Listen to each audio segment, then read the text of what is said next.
की दिनांक 6 ऑक्टोबर 2021 रोजी शासन निर्णयानुसार एनेक्शल 2 सदर वसाहतीच्या नियोजन पुनर्विकास विशेष दर्जाप्रमाणे या ठिकाणी कन्सल्टंट आणि डेव्हलपर एजन्सी माध्यमातून सदर ठिकाणी पुनर्विकास करण्याचं धोरण जे शासनाने घेतलंय तो GR रद्द करण्यात यावा।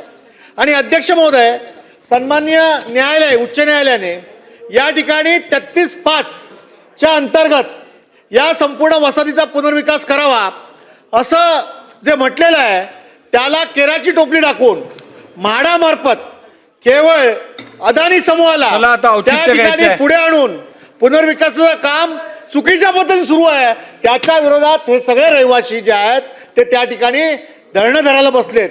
3700 घरं आणि जवळजवळ अध्यक्ष महोदय त्या ठिकाणी सदस्य आदित्य ठाकरे आणि याची सरकारने नोंद घ्या।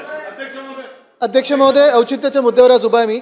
माझ्या वरळी मतदारसंघामध्ये वरळी सी फेस म्हणजेच खान अब्दुल गफर खान मार्ग इथे एक सुभेदार रामजी आंबेडकर नगर आहे। जवळपास 15 वर्ष इकडचा विकास रखडलेला होता, पुनर्विकास सुरू झालेला आहे। 4-5 विकासक बदलले, पण अध्यक्ष महोदय असं झालेलं आहे की 6 महिन्यापासून रेंट थकीत आहे।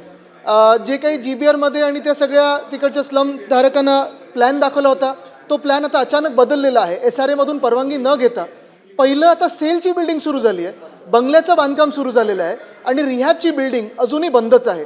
खरं आपल्या SRAचा आपल्याला कायदा माहिती आहे, रिहॅबची बिल्डिंग पहिली बांधायला लागते मग सेल करायला लागतं।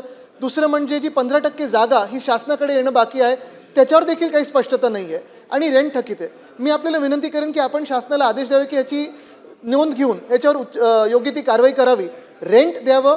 जसा प्लॅन आहे तसंच पहिलं जिथे सेलची बिल्डिंग मागे होती रिहॅबची पुढे होती तशीच बांधावी आणि पहिलं म्हणजे रिहॅबची बिल्डिंग पहिली बांधावी ना त्याला स्टॉपवर्क द्यावं ही माझी आपल्याकडे विनंती राहील। शासनाने नोंद घ्यावी, शासनाला नोंद घ्यायला सांगेल। धन्यवाद।